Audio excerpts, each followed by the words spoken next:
Amadeus makes the experience of travel better for everyone everywhere by inspiring innovation, partnerships, and responsibility to people, places, and planet. Our technology powers the travel and tourism industry, inspiring more open ways of working, more connected ways of thinking, centered around the traveler. Our open platform connects the global travel and hospitality ecosystem, from startups to big industry players and governments too. Together, redesigning the travel of tomorrow. Amadeus, it's how travel works. Visit us to know more, amadeus.com.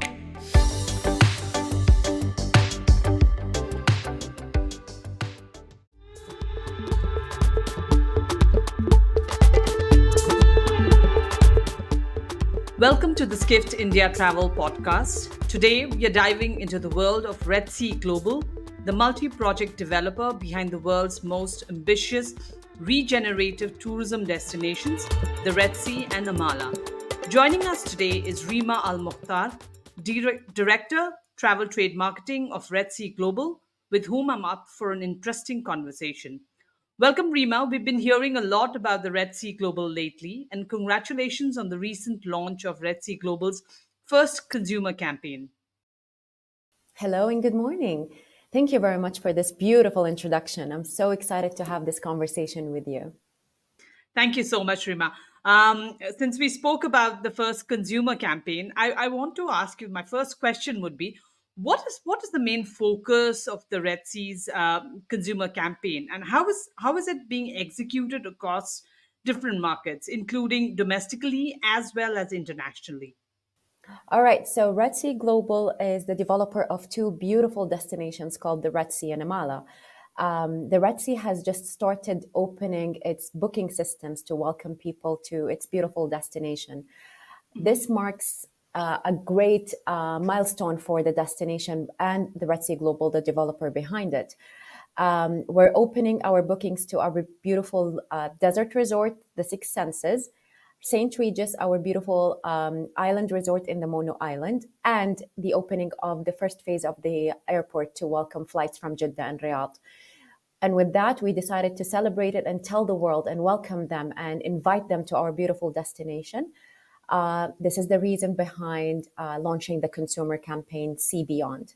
When we say See Beyond, we want to encourage people to look further than just traveling, further than just experiencing a destination. It's more than that. It's culture, it's food, it's regenerative, it's sustainability. So we want people to experience something new and add something completely different to their bucket list. And this is the Red Sea for you.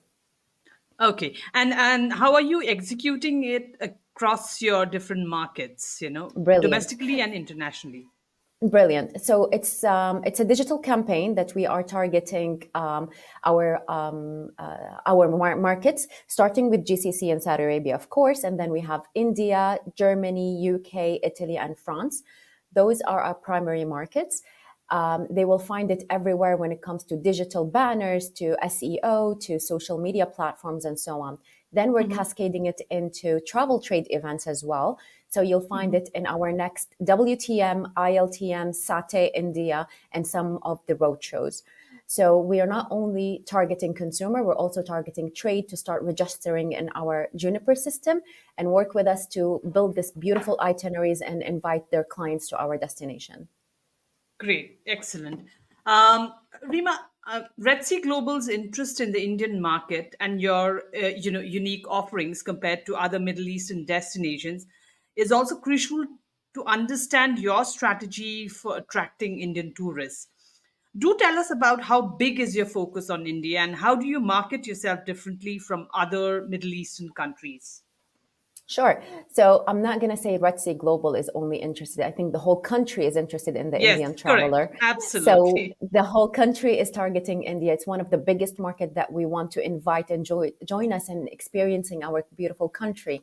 So we have started last year with hiring one of the best representatives in the country, I think Strawberries, who are working with us on PR, marketing, and travel trade, which is sales.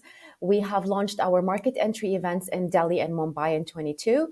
We met with the best travel agents, tour operators, OTAs, travel associates, airlines, B2B media, and so on.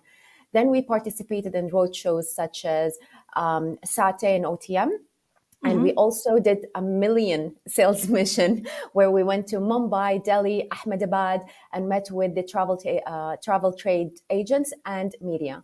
We are always connected with the media in India, where we send our latest news, we pitch our stories, we give them the top tier exclusive interviews, because we want the people and the media to understand that we are happy to welcome them and we're excited for them to experience this beautiful destination.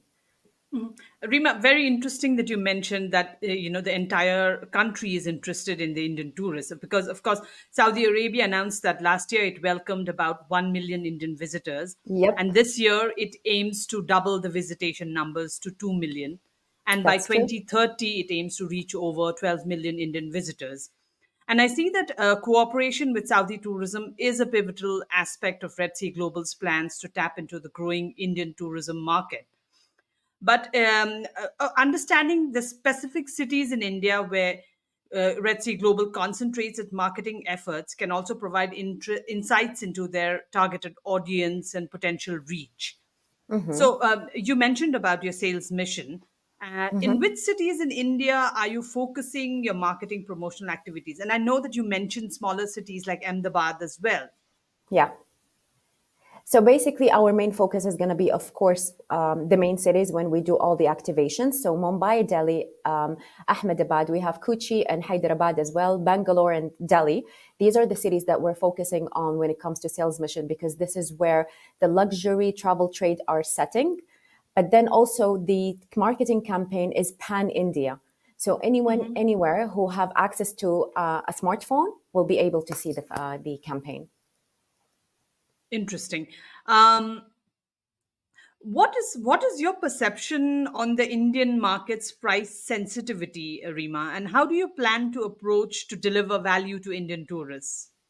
Interesting question. All right. So I don't have a personal perspective, but India is very, very close to us when it comes to culture, to beliefs, to hospitality, to family, to ethics. So we understand each other very well.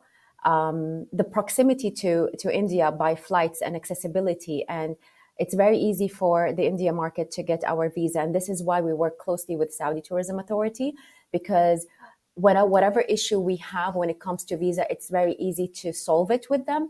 They are more spread and more available in the India market. So we jump on their wagon sometimes and go on their road shows and make sure that we are united with their stories as well. Because most of the India market they might not come only for Red Sea, so they might have a leisure trip where they go to Riyadh for a business trip, but then extend their trip and come to Jeddah or come to Red Sea and so on. So we work closely with them. We have beautiful cultural similarities. So short trips, long trips, all of these are available. And this is what we work with when it comes to the India market.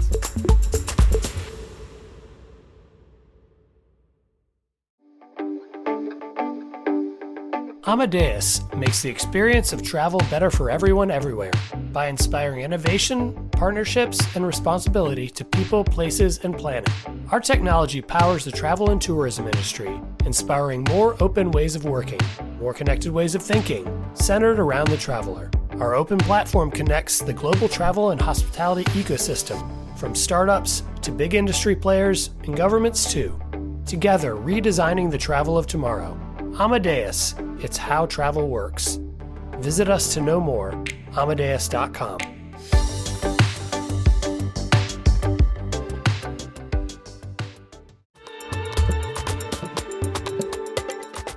Okay. Rima, Red Sea Global's commitment to environmental conservation and its impact on visitors' numbers and tourism approach is also an essential aspect of your sustainability strategy. As such, Yes. you're capping visitor numbers to ensure your targeted 30% net conservation benefit to the destination. So, does Yes. that mean that you're not looking at very ambitious visitor numbers? What we're looking is for people to enjoy their time at the destination, and we look after our planet as well. So over tourism has been an issue in many countries where everything is crowded. Correct. People are not enjoying their time. People are not caring about the environment. And we put people and planet first when we develop, when we host people, and when we even hire people. So if we are looking at over tourism, you will not be enjoying your time at the destination where you have your privacy and your space and all the activities that you want. The last thing you want is to stand in a line to go to a restaurant. So Correct. capping this is making to ensure that we deliver the promise of luxury, the promise of sustainability, the promise of regenerative. So yes, So you mean to say that you're looking at something called, the high value and low impact tourism? Some 100%. Okay. Rima, I would also love for you to share your insight into Red Sea Global's assessment of India's potential as an outbound tourism market, while you shed light on your broader international tourism strategy. Because, of course, Skift recently, this year, we did a mega trend about the fact that India is going to be the next China as far as outbound tourism is concerned. And we have a demographic advantage, a rising middle class. So, can you comment a bit on that as well? Sure. Well, I have been part of the roundtable actually on Skift where we discussed this all together. And the beautiful trends that are coming are actually very attractive. India travelers are very trendy. They like to be on the latest trend, see what's happening in the world. AI, it is, technology, digital. They're always updated with what's happening in the world. And they're always the first to jump on a wagon when it comes to exploring new territories. So, we like to be on that wagon as well. So luxury outbound travelers are 3.6 million and growing. We're 65% of luxury travelers. Queries original from Mumbai, Delhi, and Bangalore, and this is why we focused on that. But also the profile of Indian travelers are well informed and sophisticated, educated. They look for new destinations, activities, and this is perfect fit for us. So major drivers for them is sightseeing, entertainment, nightlife. So when we look at the insights of the Indian market, it's the perfect fit. And I understand why Skift is focusing on that, because that's a really gem for travelers and for destinations. There's a growing interest in the adventure sports, wildlife, safaris, ecotourism, and this is exactly where you see Red Sea coming. The number of profiles of outbound travelers in India in 23 was set up to 20% increase. Immersed travel, extensive itineraries. So there's everything that you would look for when it comes to the Indian traveler. And this is why the main focus will be on them on this year, inshallah. Okay. Rima, you mentioned about your road shows in so many Indian cities. So Yes. during your road shows, what were some of the insights that you got into it, and how are Indians approaching the Red Sea Global as a destination? Do you want? I'll answer that on a personal level. I think Indian travelers are very colorful. They like to celebrate. A lot of the requests that came to us are weddings, birthdays, graduations. So this is how they see traveling. Traveling to them is a celebration. They want to take their family, go away and enjoy a beautiful sunset in a beautiful destination, go diving, experiencing. So this is most of the requests that we have been facing when it comes to the India market. They're into luxury, they're into really good food, they're into celebrations, as I mentioned, and way, way more. So FIT, honeymooners, family trips, be leisure, it's just, I think there's something for everyone that we can provide and that we can work together with when it comes to the India market. Rima, I was recently at the Skift Summit, Skift Global Forum in New York, and I Mm-hmm. had a session with Omer Akar, who is the CEO of Accor's Orient Express and the Raffles hotels. Yes. So Omer and I, we were discussing about, our topic was about redefining luxury in a modern world. Mm-hmm. So, I mean, like how, since, we've talked about Red Sea Global as, a luxury tourism sector. So, how has luxury changed lately, and how do you approach luxury tourism? So luxury can be defined in a million ways. Some people see luxury in time. Some people see luxury in materials. Some people see luxury in privacy. So you can define luxury the way you want, and we can design this for you. So if you want luxury in space, so people want to stay away from other people and enjoy their family time and have a private dinner and Other people want luxury in materials and stay in the top 10 best hotels in the world or top 10 brands in the world. And other people want luxury of experiencing a new thing, diving with the last coral reef in the world, or experiencing just working with nature and mending with nature and yoga in the morning. So luxury is completely different than it used to pre-pandemic, and people are more aware of their own stories and their own health and their own privacy. So luxury is completely different than what we thought 10 years ago and what it is now. And do you think that Indian travelers are ready for the change in the luxury tourism scenario?